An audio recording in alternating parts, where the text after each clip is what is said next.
Right.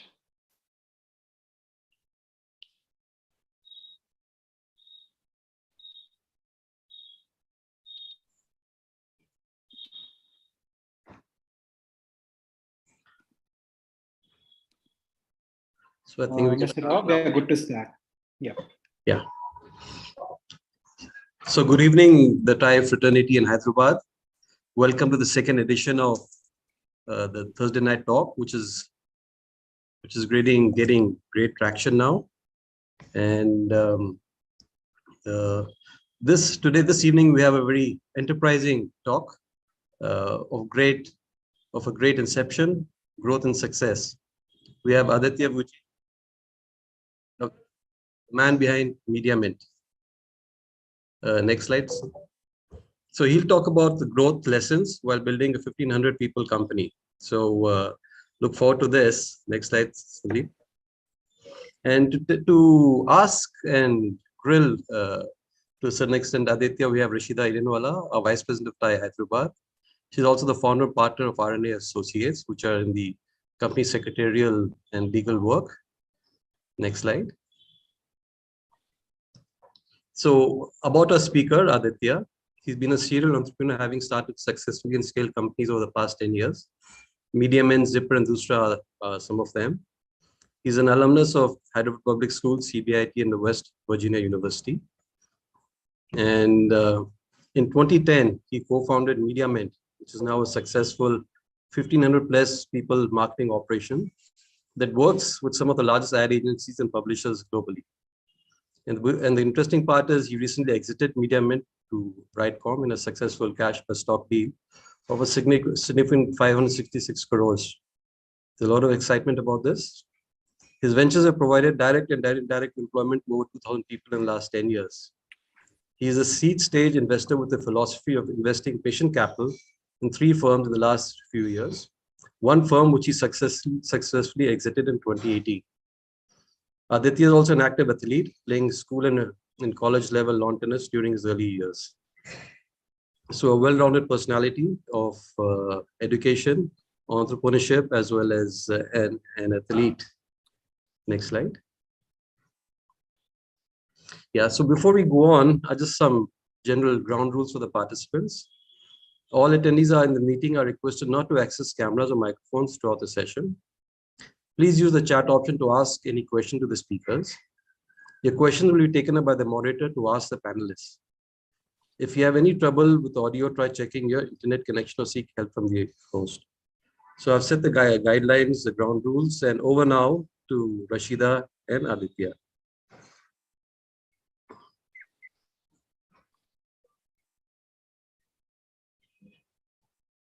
Rashida, you're on mute. I'm sorry. Yeah, thank you, Srinivas, and a very warm welcome to you, Aditya, and a warm welcome to all our members who are here today. And first of all, thank you all very much for your participation. And I'm sure that there's a lot to learn from today's talks. So looking forward to a very interactive session. Please put your queries in chat box. As this is the best opportunity to learn from somebody who has, made it right from scratch to exit, and a very successful exit. So, and also being a serial entrepreneur, I'm sure he has had his own challenges and, learnings, so which we all could learn from. So thank you very much, Aditya, for your time, and really appreciate. So, obviously, the fact that you have, right from 2010 when you started your venture, but before that, you had a 5-year stint again, where you worked with a startup, that is Fusion, Tribal Fusion. So just, getting straight and hitting it straight out, I would like to ask you, is that what was your stint, that 5-year stint at Tribal Fusion, which actually, wherein you played multiple roles and responsibilities, and through your contribution, Tribal Fusion actually scaled up from an employee base of 25 to 400 in just 5 years, and, also expanded its operations to 10 plus countries. So that, and which also includes India. So that must have been a really, really great, start for you, which gave you the insights of how, you start your own entrepreneurial journey. So maybe a little about your first step. Yeah, thanks so much for having me, Rashida. So yeah, I think the 5 years, the first 5 years of my professional journey have been with an ad tech company. But interestingly, I think a lot of the seeds of entrepreneurship for me have been kind of sown very early on, right? As you mentioned, I think as Vasu mentioned, I graduated from Hyderabad Public School, and the year that I had passed out, we had the 75-year celebrations of HPS. And at that time, I was an 18-year-old kid, very, very emotional about having left school. And there was this brilliant opportunity to sort of give back to the institution that same year. So what ended up happening is there was this huge event being planned for 75 years, and I participated as one of the youngest volunteers. So there were about, I think, 15 or 16 other people that were already part of the organizing committee. And sort of I volunteered to be a part of it. And that experience where I was the editor for the magazine that got launched, as well as did everything from sticking stickers on cars across the city of Hyderabad, making sure that I sold tickets at petrol pumps. All of these, sort of give you a little bit of a kick. And for me, that is when I felt that if you did something out of the box, there's a lot more excitement around it. So for me, really, the seeds of doing something different, doing something enterprising, really started off with right after school. We did something really interesting. Me and a whole bunch of friends in CBIT as well. We did the first edition of now, which is a very famous college fest called Carpe Diem. So I was the president of the student body, and there were about 80 of us that sort of worked together and put this whole event together. And for me, all of these experiences that I had even while growing up almost sort of told me that I had to really go in and explore my full potential by working in something that helped build an enterprise. So I was very lucky when I was in the US to work for this company, Tribal Fusion. It happened very much by accident, where a friend of mine was working, and he said, "Hey, seems to be a sales assistant role available in this young startup." And at that point, I didn't know what digital marketing was about at all. And I said, I knew I didn't want to go into the engineering line of work, so I said, "Why not? I'll give it a shot." And it was basically the assistant to the VP of sales, and I ended up learning a whole lot about how digital marketing worked in those first couple of years. And then I moved on to other roles. I played the role of a product manager, and then eventually I moved to India in 2009 because the company was scaling up very rapidly. And after the 2008 financial crisis, they wanted to sort of be more efficient about how they run their operations, and we decided that we're going to scale operations for Tribal Fusion in India. And I sort of put my hand up and said, "Hey, I'll go and help sort of bootstrap it or set it up." And that was sort of really my first foray coming back into India. And that then led into starting Media Mint in 2010. Wow, that's that in the so that means you have had that entrepreneurial kick with you right from when you were growing up. So that's really exciting. So, but what made you think that Media Mint, especially marketing, did you see that there was a proper product market fit available at that time for Media Mint, to having started this marketing company and get into digital marketing, especially when, everything at that time, there was this whole collapse in 2009, 2010. So what made you take this step? It's actually very interesting, for me, I'd sort of come back from, I'd sort of quit Tribal Fusion in early 2010. And me and a couple of friends, Neelima, myself, and two other friends, we basically decided to get in the restaurant business. And it was very interesting because we were sort of just come back. We had just sort of come back from the US, and we were very naive about what kind of business we should get into. So then we looked at all domains and said, "Restaurant mein paisa hai." Everybody says that a lot of margin in restaurants. So we sort of got into it like 4 engineers would, right? Without really thinking about the fact that food is a variable product. How you source for your chefs and all of that was is extremely complex.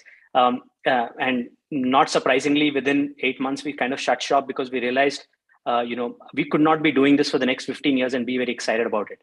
Going and eating at good restaurants and enjoying food doesn't mean you can go out and become a food sort of entrepreneur, right? They're very, very different things. But then once we shut it down, that's when panic set in, really, Rashida. Where we quit our really well-paying jobs in the US, both Nilima and myself. And now we are in this state where, we don't know what to do next. So then I told Nilima, basically, we'll give ourselves a month, right? And let me sort of, because I think I've built a good network in the US. So let me go back there and spend some time talking to the folks, because if we've decided to stay back in India, and the only thing that I knew was digital marketing, let's see if we can build a business out of it. And for me, I was very fortunate to have our first two sort of customers being ex-colleagues of mine that said, "Acha, you know what? We believe that you will sort of go in and potentially scale our operations." And that's how Media Mint started. So it didn't start with this grand plan that, hey, let's get into digital marketing because it's a huge space. But over the years, we kind of realized, I think the first 1 or 2 years, we realized that we were basically sitting on a massive market opportunity, because a lot of money was moving from traditional advertising to digital advertising. And there weren't enough people that understood how to run these campaigns. So we knew that there was a severe talent shortage globally.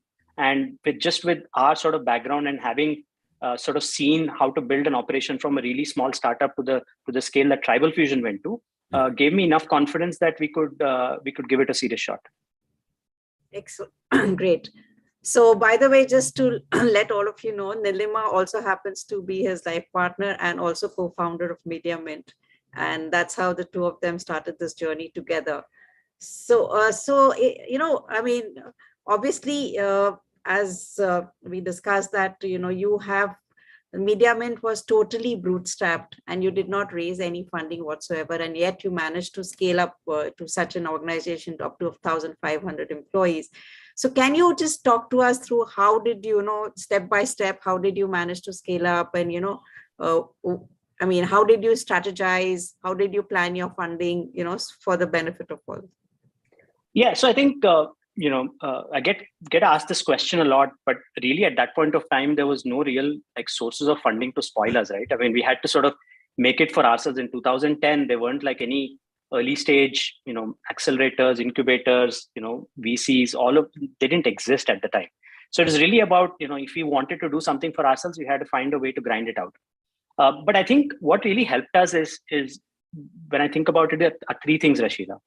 One is the fact that, because I had experience in the space, and as a product manager, I had the good fortune of working with a lot of senior executives in the US, right? And my company, for whatever reason, was a good revolving door for a lot of senior execs that would come, spend 6 months and leave. But because I was the product manager, always got a chance to interact with them. So I was able to build a relationship with a lot of my ex-colleagues while I was at Tribal Fusion. So I think that helped a whole lot, because as I said, our first two clients came in not because we had a company, but because they believed that they believed in the kind of way that I would work, and said that if we gave the opportunity to Aditya, then he will sort of ensure that he's able to deliver. So I think the first piece was being able to build up that credibility, which then allowed us to have our first 2 checks before we even started the company. So for us, customer advances were what really sort of helped us, kick things off. Obviously, we had to put in a couple of lakhs ourselves just to get tables, chairs, couple of computers and stuff like that. But that was really it. The second thing was, because we had spent some time in the US, we were able to get some savings together, which allowed us to sort of handle our personal finances and personal expenses without having to worry on the day-to-day. So a lot of times when people talk about, and now you have early stage capital that is available, at that point it wasn't. So while a lot of people say that you go in and build a business, but they don't talk about the fact that you need to have enough comfort on the personal finance front to be able to do it. So that was the second one. And the third one was, over the years, we never really took money out of the company. I used to hear a lot of other companies, a lot of other friends, whatever, right? So on year one, you make some profit, you draw out dividends, whatever, right? So we kept all of the money in the company, at least for the first, I think, 6 years. never, and we were profitable from quarter one. We were never unprofitable through our entire lifetime. But we wanted to make sure that all of that money was kept back in the company for further growth, right? A lot of people asked us, why didn't you invest in, a lot of people bought like office space and stuff like that, right? We don't own a single square foot of office space because we felt that that's not the business. We are not in the real estate business. So let's make sure that we are able to put in all of the profits that were being generated. We plow back into sort of growing the business itself. So I think these are 3 or 4 things that really helped us, stay profitable, ensure that we had cash flows going, and didn't really see the need to raise external capital. Excellent. So this was a very interesting point, making sure that your personal, you have enough finances to take off your personal care. So at least that tension is off and, you can focus and concentrate on the business. So I think this is a very, very valid and an important point for all of, because this is where most of the struggle happens.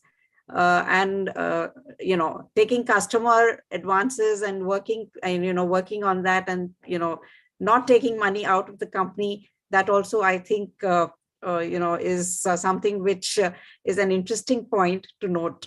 So that's great.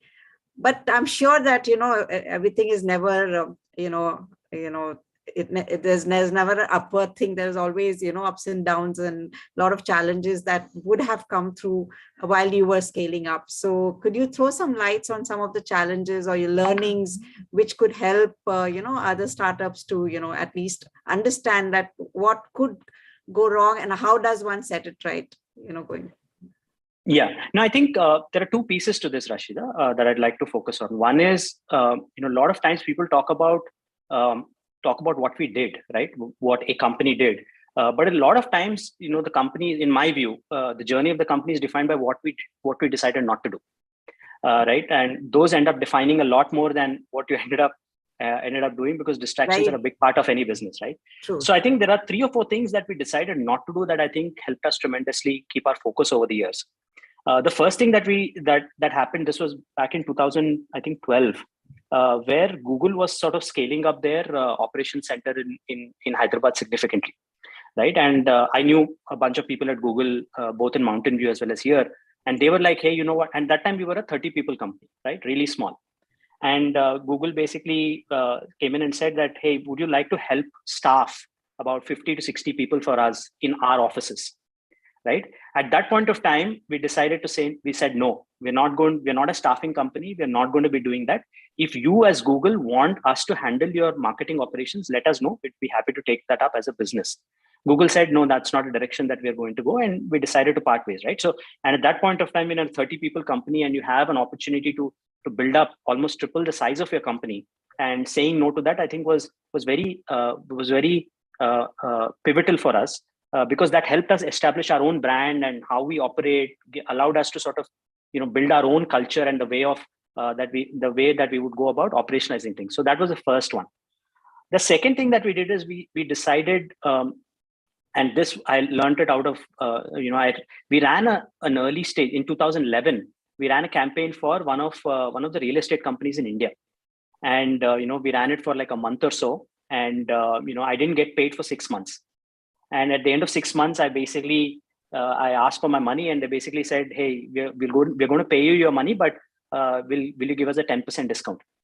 And at that point of time, I realized that, the Indian sort of digital marketing ecosystem was still not, I could not afford it. Let me put it that way. As a bootstrap company, I could not afford to not be paid, for 6 months. So cash flow became very, very important, right?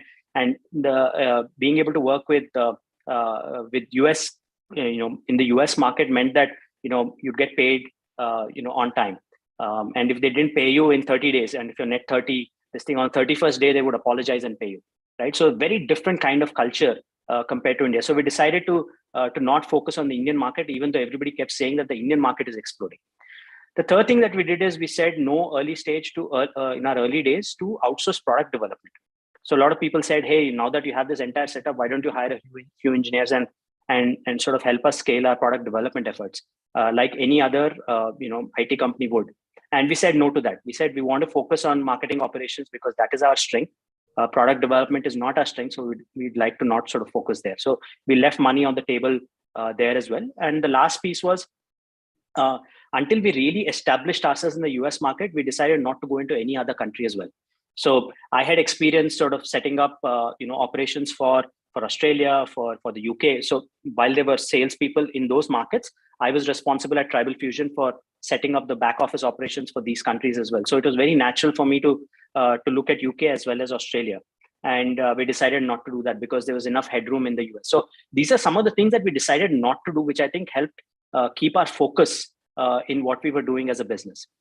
Now, in terms of a couple of mistakes that we did as we went along, and this is a little bit more personal to me as well, which is, there was all of this talk in 2010, 12, 13, that if you're a services company, you are looked down upon, right? And if you're a product company, then you're awesome. There was this very clear sort of step treatment given to services companies, even though they're driving huge amounts of export revenue for the country. And I kind of bought into that. I drank that Kool-Aid and said, if somebody would ask me, what do you do? And by that time I'd started Zipper, and I would only tell them about that I was running Zipper. I would almost very sheepishly not even mention MediaMint. And for me, looking back, that was one of the most disrespectful things I had done for MediaMint in the early years, right? So when I look at my personal mistake, it is not showing enough respect to the basic fundamentals of a business, right? Which is being able to run a company, hire employees, have the right kind of cash flow, these kind of things. So that was one mistake that I sort of felt that I had corrected over the years. The other was reliance on one or two clients very early on in our business. For most of our business, I think 70% of our business for the first 3 years came from two clients. If I had to sort of redo it, I'd probably figure out a mitigation strategy as we went along. But that was another piece. And the last piece was, over the years, and we've sort of seen about 2,000, 2,500 people in my journey. We had some sort of wrong hires, right? Toxic people that had joined the organization. I think we let some of them hang on for too long. And while the signs were very clear that we should have made moves early on, we did not, because I was a little too timid to make those moves. So I think these were some of the mistakes that we had made along the way. But luckily, we didn't have to pay very heavily for those mistakes. But it could very easily have been a very different outcome. So I mean, very interesting. And this is really good in terms of, having the ability to say no, especially when things are very luring also. So, I mean, this is something which is a very interesting, and people should realize that many a times we do get lured with, something which comes our way and says, why not, let's try it. And then we lose focus. So staying focused and, you exactly that you want this, and having stayed focused on doing only marketing, as you said, and not get into product development and get lured by that. Maybe that is what has finally led you to where you are today. So very interesting and a very important learning also, to stay focused, number one, and number two, saying no when you know that, okay, fine, however it may be, or it may add to your revenues or something, but if that's not what you want to do, and especially which may hamper your brand or hamper your things. So I mean, obviously Google being massive, and anybody can said, fine, why not collaborate. So I mean, really, I would say that that's appreciable, and for being able to do this thing, especially when you were at such an early stage. So great. I mean, I'm sure that there'll be a lot of questions which will come forth from the audience, and they would be waiting for the questions. So maybe I will, another 10-15 minutes more we'll spend on your other the other ventures that made you start Zipper and Doosra. And then also I would like to learn something more about your exit strategy. So maybe first let's talk about, what made you go into the other ventures, or what is that pain points that you see around which led you to start Zipper, and then of course Doosra. Yeah, and I think for me, both Zipper and Doosra came out of personal pain points. Zipper came out of when I was visiting from the US. At that time, Meru Cabs had just launched, and I was really in love with Meru Cabs because they were doing just a phenomenal job, because before them taxis did not exist, right, in any sort of formal way. And I was sort of shuttling between Delhi and Hyderabad Monday through Friday, and I used to call for a Meru cab at 4:30 in the morning because I needed to take a 6 o'clock flight. And mind you, this was back in 2009, 10, during that time frame, right, where there was no Google Maps, no real apps and stuff like that. And I remember very clearly that I would give directions to Meru cabs when I was booking the cab the night before, and then next day morning, as soon as I would go into the shower, the driver would call, and I had to rush out to sort of give him directions, right? And I did that a couple of times, and I'm like, there has to be a better way than this. Each time I cannot have to explain directions to 100 different people. So how can we sort of have some way where I can put all my instructions at one place and then they figure it out. So that sort of formed the basic thesis of Zipper, which is, it's basically a short code for locations that you don't have to repeat your instructions again and again, right? Obviously now things are very, very different. There's a lot more, you can share your location on WhatsApp and stuff like that. So during the Zipper journey, we initially started off on the consumer side. And a very hard problem to solve because we are defining our own address format, which meant that consumers needed to create a zipper code for themselves. And then we needed to have enough businesses that would accept a zipper code. So we failed to sort of get that flywheel going for multiple reasons, but primarily because we were, as a B2C business, we needed to raise a lot more capital to be able to get that flywheel going, and we weren't able to do that. So then we pivoted into working with the government. So today, Zipper's developed an end-to-end addressing system where we work with municipalities to provide, a digital address to every home. And we're live in about 115 cities across the country. So that was sort of the Zipper story where you take a personal pain point and figure out a way, how do you solve that for a large market like India. Has had its challenges. Working with the government is not easy, but I think we've seen some success there. Second is Doosra. Very, very similar sort of story where, when I say similar story, the personal pain point, I walked into a shopping goods store. I can probably tell in this audience, it was Decathlon. And I don't know if any of you guys have been to Decathlon. The guy will refuse to bill if you don't give your mobile number. And this was in 2016. And I came from a digital marketing background where I knew that, once you give your mobile number, they're able to tag that to whatever your Facebook ID is and do a lot of cross-pollination of data. And I was very, very uncomfortable with that idea. And I said, hey, I'm paying you with cash. Why do I need to pay you? Why do I need to give you my mobile number? And they said something silly like, sir, when you need to return it, we need your mobile number. I said, I'll bring my bill back to you. So if you have my proof of purchase, you don't need my mobile number. So anyway, that day, I decided not to buy from them. I walked away empty-handed. But that sort of gave me the idea that, we all should have a second number that is not our personal number. So I went and got myself another SIM card that day. And I started using that second number for 4 or 5 years. But then I realized that it's a very clunky experience. Let's say this is my second phone. Every time I want an OTP from it, it's either not charged or not with me. Right. So then, we said, is there a better way to solve for this? And that's how Doosra was born. So Doosra is today, it's a virtual mobile number that any of us can go in and purchase online on doosra.com or on the app. And you're basically given a secondary number that you can share at places where you're uncomfortable sharing your primary number. So that way, even though somebody has access, so for example, you go into a mall or a supermarket, today you give your number, you get spammed with calls and messages. So Doosra helps sort of avoid that because your personal number does not get spammed. And, the Doosra number basically blocks everything by default, which meant that it's also in the name, right? We're bowling a Doosra to the shopkeeper. He's asked for a phone number. I've given them a phone number, but they can't reach me on that number. So that was the idea behind Doosra. We're seeing good traction for Doosra among people that are sort of privacy focused, that understand the value of data. We're also seeing significant interest from businesses as well that would like to sort of scale up their operations using a virtual mobile number platform. Great. So yeah, I mean, so I'm sure that the Doosra will also be a great success, and if it really helps, people are really bugged with all these spams and the number of calls that come in. I'm sure this will be a very useful thing. Great.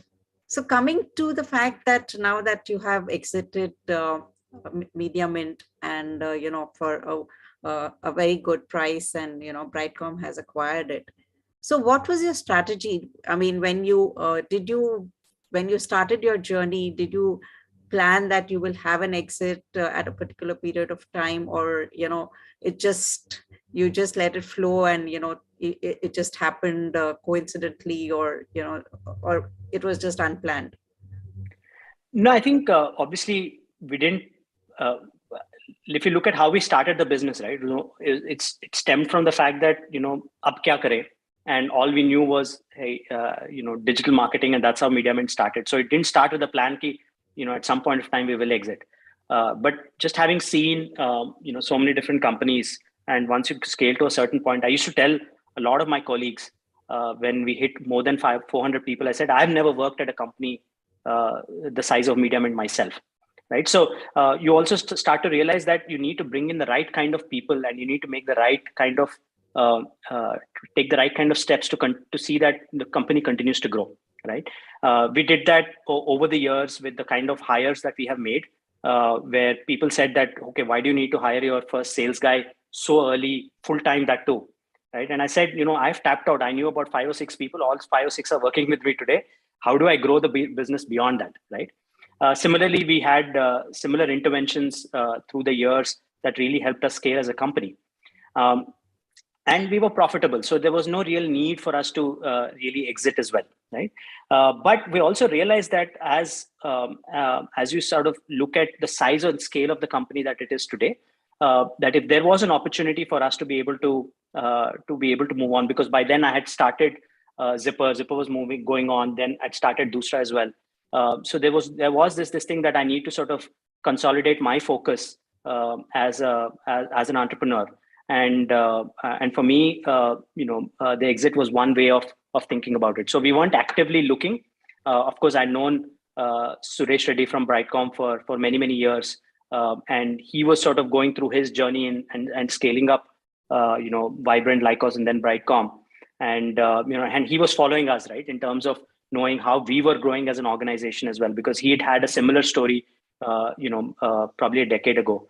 So I think that sort of one thing then led to another. We started to get talking, and it felt like this was the right time to do it, because we've also seen tremendous growth as an organization in the last 24, maybe 18 months or so. So it just felt like it was the right time to sort of take this exit. Right. So I'm sure that coming from Hyderabad, we've seen this kind of an exit, purely Indian, and takeover. I think this is the first of its kind, and there's a lot of excitement around that. Any advices or anything you would want to tell these young entrepreneurs, as they're about to get into their journey and their startups? So anything which you feel that is good to know for them, or Yeah, no, I think when I look back at the MediaMint journey, and I think about what really led to its success, is I think a large part was not to do with us, but to do with the market opportunity itself, right? Obviously they say in good times, all boats will rise, and I think we were a good sort of journeyman, so to speak, in the move from traditional advertising to digital advertising. We just had to make sure that we don't screw anything up.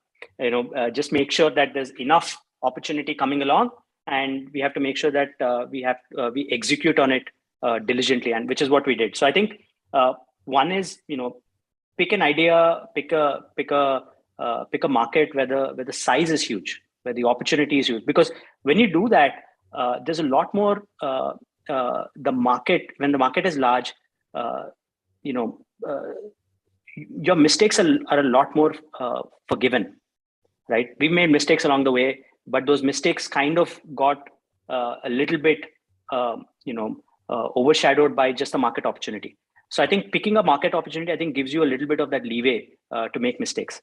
The second thing that I think is very important is, and I think this is very, very cliched, is picking your team. So for me, even when Nilima and I started, we've been working together on many different projects even before.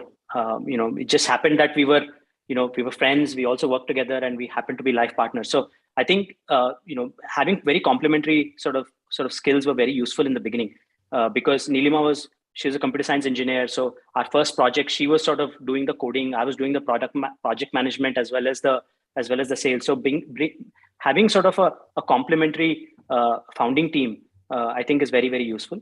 And the bets that we ended up taking were mostly on people. The people that we brought on board at different times really helped propel the company to the next stage. So I think these are 2 or 3 things that I would think about. One is the market opportunity. Make sure you pick a market opportunity where the size is huge. And second is make sure that the founding team, there is enough complementary skill set amongst you people. And the third is making sure that as you're scaling the company, you continue to sort of scale yourself, continue to hire the right kind of people so that you are able to sort of have enough bandwidth to continue to focus on looking forward to the business. So, when you said you hire right kind of people, now many a times we do find, the startups struggling because they don't get the right hires. So how do you, what kind of journey you went through when you say you're hiring the right kind of people? What did you look into those people? What were there some specific qualities you were looking at, or were you looking at their skill sets? What was it that, and whether they would fit into your culture of your organization? Yeah, I think the last piece is extremely important. So all of our senior hires that we have done when there were no open requisitions. It wasn't like, hey, there is a role, so let's go hire for that role. I think now we've reached a point where we now have very defined roles and, we hire for those roles.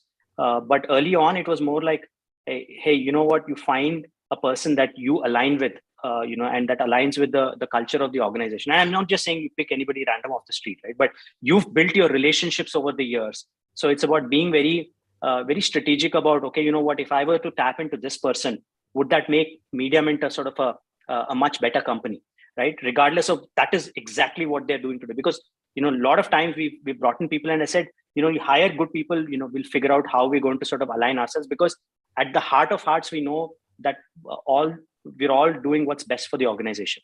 So all of our senior leaders, Ashay, Anush came in, when we were 20 people to head operations. And I had sort of met Anush a few years before. And I told him, Anush, and I was speaking to him even when we started the company. He was in Chennai at the time. And I said, Anush, this is what I'm trying to do and all of that. So he giving me advice on the side. And then in 2012, I said, Anush, we've hit 20 people. Now it's beyond me. You need to come in and help me out. Right. And we didn't really know exactly what Anush's role was going to be. But then the moment he came in, it allowed me to continue to focus on how to bring in sort of more business while Anush focused on operations along with Nilima. Same thing we did with our first salesperson in 2012. Then we hired a couple of senior folks on the operations side in 2015 and 16. And then Jason came in, Ashay came in, all of these guys, right? So all of them were not defined roles. We almost spoke to them, figured out, this is the role that makes sense. Let's carve something out for you guys. Interesting. That's really interesting. Yeah, because normally people go for, hiring when there is a need, and then they look for a specific role, and then they look for a specific person to fit that role. This is very interesting. And, you actually working backwards, you have the person and then you're trying to fit the role for that. So another interesting learning from this, Aditya. Thank you so much. Now coming to your investments, all right? So now you are also an angel investor and you've started investing in companies. So what is it that you look, maybe a 4 or 5 particular factors or, areas in that particular company, which excites you or, makes you that, okay, this is the company I would like to invest in. So what is it that you look for? No, I think early stage funding is very much a bet on one of 3 things. One is, it's a product that you can relate to, that you can understand, right? When I say it's a product or it could be a service, but it is for a market that you understand. For me, if I came across an idea or a solution that I can relate to, that checks off one box, right? Obviously, we'll have to figure out how passionately you feel about that specific idea. The second thing is just the entrepreneur. I've done 3 investments over the years, a bunch of others where where I've not really done explicit investment, but through syndicates or whatever. But it's really around early stage. It comes down to the founders. So all of the 3 investments that I'd done, I knew the founders from years before, and I knew that whatever they did, I'd put my money behind it, right? So and thankfully, all 3 of them have done well. One has exited, one has gone on to raise a series round. The other is doing really well. So second is the founder, and the third is what sort of market size or the opportunity. And the same thing that I applied for MediaMint, right? Just the fact that we were in the digital marketing space meant that we would do well. Is the market that they are in, is that sort of increasing in size, so that even if they made mistakes, those mistakes would be forgiven. So one is relatability of the product. Do I understand it enough to add value? Second is the entrepreneur themselves, and third is the market opportunity that they're in. Is that large enough? Right. So again, another interesting point is, of course, an entrepreneur and the trust that you have in that entrepreneur, which makes you be more comfortable when you're investing in that enterprise. Okay, great.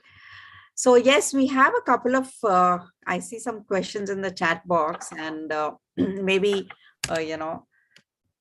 so if anybody else would, please feel free to, put your questions through. So here we are talking about, there's a question that opportunities came knocking your door. So that's really awesome. What made you call the company MediaMint?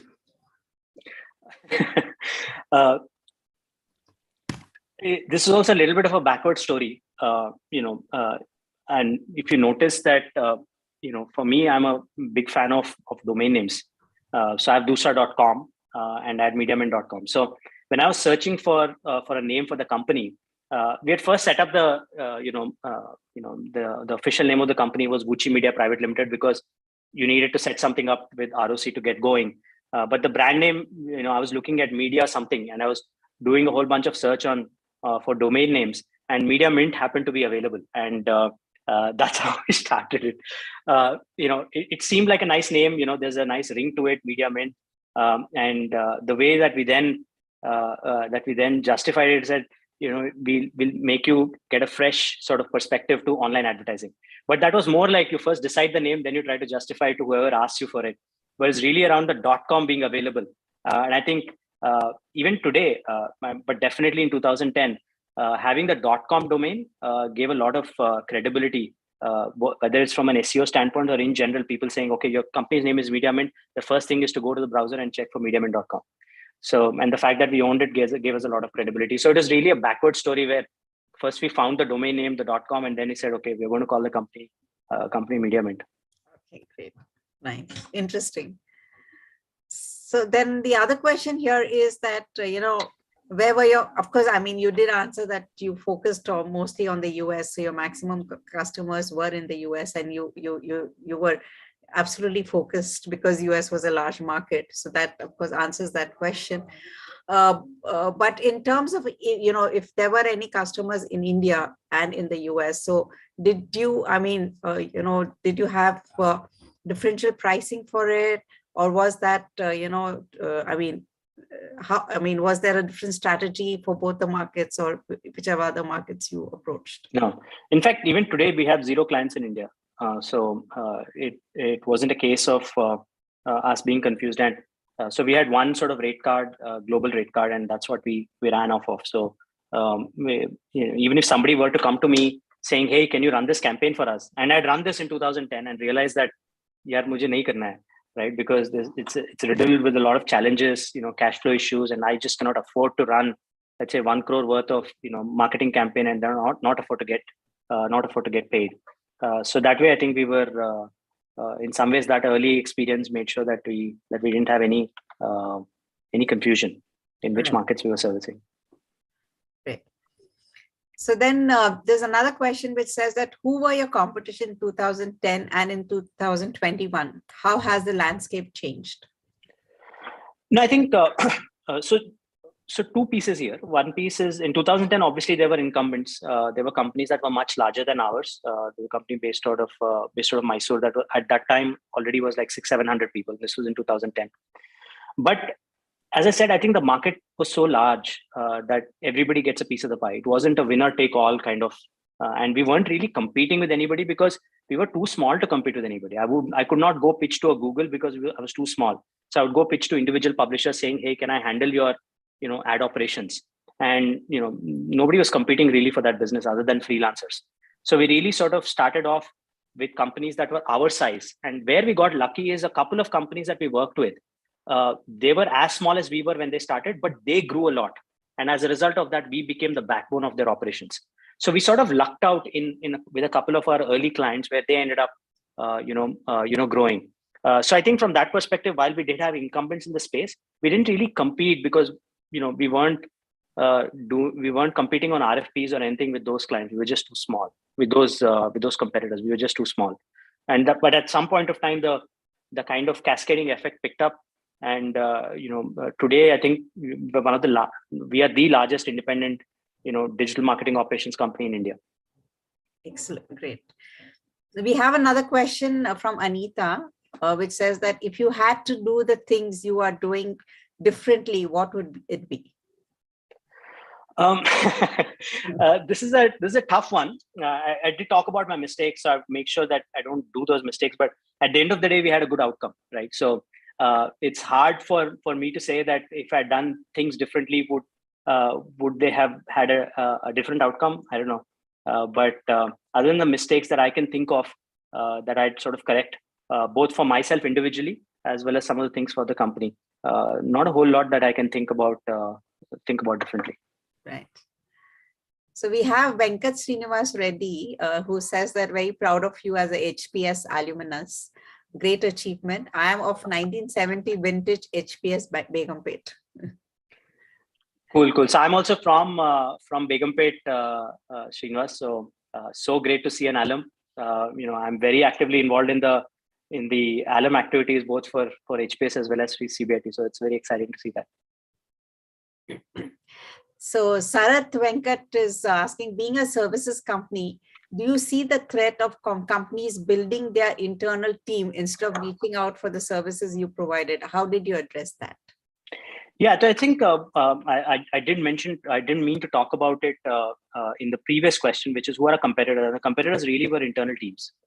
And what happened was, again, large market, seriously growing, right? So even the internal teams that people had, they were seeing high attrition because people got so many opportunities elsewhere that, the average tenure of whoever our internal competition would have been in the US, they were moving jobs. So they would stay for a year, then move on to another company and stuff like that. So the management was constantly struggling. And for them, we were the solid rock, which meant that if they worked with us, because we had sort of a good training mechanism, we had if somebody did leave, how do you sort of make sure that the operations doesn't suffer? We were taking on all of that responsibility. So at some point of time, while we would start small with them, they would realize, two things would happen. One is it would allow their existing people in their team to level up, to focus on more strategic things. At the same time, it mitigated the risk of attrition on their end, which is why companies would continue to work with us, even though theoretically they could have built their own teams. So we have Mr. A.V. Rao, who says that excellently explain on what worked and what did not, clarity on following points, core competencies of founders, cash flows, brand protection, even at the loss of business. So he's just saying that it was a very useful talk. And thank you. Yeah. And then we have, so basically, just another question is that, you and Nilima have been, working together, working partners as well as life partners. So has that been a challenge, especially when it comes, to home and office and always being together? So, was it challenging, and did it, have any, differences that cropped up? How would that be mitigated? Did that result in, atmosphere at home being, different, something more on that? Because I'm sure there are many couples who are, starting together, and maybe this would be interesting. Yeah. No, I think for me, the real, when I look back at our sort of journey together, the two things, right? One is, I didn't come from a business background, but Nilima's family did. So she understood a lot more about what it meant to work with somebody that was in a business, right? Whether it is in terms of work-life balance and stuff like that. And for us, we didn't really think about it that way. We had worked together since 2002. We had worked on one college project together, when we were students, and then worked on a whole bunch of alumni activities over the next 5 or 6 years. Then we ended up getting married, and when we started Media Mint, we really didn't sweat it out in terms of what is our work-life balance. We are not going to talk about work at home. There was nothing like that. For us, we were basically living and breathing this whole entrepreneurial journey, and we were as passionate the first 3 or 4 years were just about making sure that we survive the business. So I think having that kind of frequency match in terms of seriousness of how much we want to make it, I think played a very big part. The second part was just the fact that we were in different domains. She was she was from a computer science background. I was more on sort of helping build the business, and then eventually Nilima moved on to other aspects of the business, which I was terrible at. Like she was handling finance and HR, and when we had some difficult clients, she would step into the operations as well. And all of these required significant attention to detail, which is something that I didn't have. So I couldn't really sort of complain, because if she turned around and said, "Then you do this," I would have terribly failed. So I think having that complementary kind of skill set also came in very, very handy. And the third thing was having family support. So we took very conscious decisions on living very close to, we decided that we'll stay very close to either my parents in Hyderabad or her parents, right? And we ended up staying very closer to her parents. So even while during this 10, 12-year journey, we have two young sons, 9 and 6.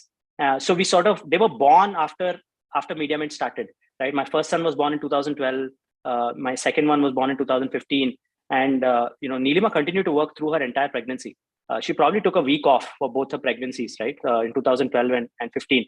So, which meant that, we all knew what we were in it for. And we had the sort of the family support to also make it happen. So I think it's, it takes a lot of people to make something like this happen. And I'm really, really fortunate. Yes. So are there any, very interesting, Aditya, because this is again another important piece, especially when, working people, and especially for women, when they have family pressures, or, how do you get the support? And many a times they sort of tend to drift and then try to focus more on family. And, especially when children, and, ensuring that their attention is, they're given the proper attention. But this work-life balance, family work-life balance, giving priorities to both, and how do you do that? Again, very interesting. And I must say hats off to both of you for having pulled it off so well, and, coming so far. And that calls for a lot of dedication, commitment, understanding, mutual trust, and also sacrifices. I'm sure, there would have been many sacrifices also. So it all works, it has to be there. Otherwise, you don't have that, it's very difficult to move forward. So Absolutely. Very interesting. And yes, any further, questions, if anybody would like to ask, Suresh or anybody else here. No, I'm good, Rashida. Thank you, Aditya. Wonderful conversation, and congratulations on a great journey. Cool. Thanks a lot, Suresh. Thank you so much. So I think, everybody is complimenting you. There's a lot of things in the chat I'm sure you can read through, and, Manohar is also complimenting, and then Anita saying it's very optimistic, very inspiring. Yes, it is indeed very inspiring, and, I'm sure. So what is it that you're looking forward to now that you have, still a long way to go? So what is it that is your future, and what is it that you want to do? No, I think in that ways I've been very fortunate, Rashida, that a lot of times when I ask and then I've spoken to a bunch of people, and the number one reason why people don't exit a business is because they're still trying to figure out what to do next. And because of that lack of clarity, they're like, we'll continue to do this, right? And for me, in my case, I think having started Doosra, I see that there's a large opportunity there. So I want to sort of spend my next few years trying to scale Doosra up. But I think really what this exit has done is give me and Nilima the freedom to pursue what we're passionate about. There's no real sort of requirement from a financial standpoint to be able to do certain things. So you end up working on stuff that you like to. I think that's really the benefit here. I'm sure that you would be already, a lot of people would look to you for mentoring, and so you must be already. I'm sure you're associated with a few startup, ecosystems where you're already mentoring, and I also look forward to help our startups to whenever required to give them certain guidelines, and how do they especially from in terms of market reach, scalability, etc. So we will look forward to that from you as we go forward. So thank you very much, and I hand it over to our ED for the closing remarks. Yeah, Rashida, thank you for conducting an excellent conversation with Aditya. And Aditya, I think the insights you've shared have really inspired a lot of the people watching us, the youngsters in particular. All the best in your journey with Doosra, and I'm sure you have other opportunities and visions that you have ahead. All the best for it, and look forward to you becoming a TIE member sooner than later. Cool. Thanks a lot, Vasu. Thank you so much for the time. Thanks, Rashida. I think some of the questions were very made me reflect back and think a little bit. So I really appreciate you giving me the opportunity to tell the story. No, it was really inspiring, and I'm sure people have taken a lot of takeaways from this, especially in terms of what not to do, because this is something which nobody talks about. But I think this was a very important topic which you brought forward, and which came out very well. So thank you very much, and really appreciate. Thank you one and all for being here, and I'm sure this would have been very helpful. Look forward to another great session, another Thursday, and we'll come up with some more interesting stories. So stay tuned, and thank you Aditya once again. Thank you one and all, and have a great night. Thank you very much. Thank you. Thank you. Bye-bye. Bye.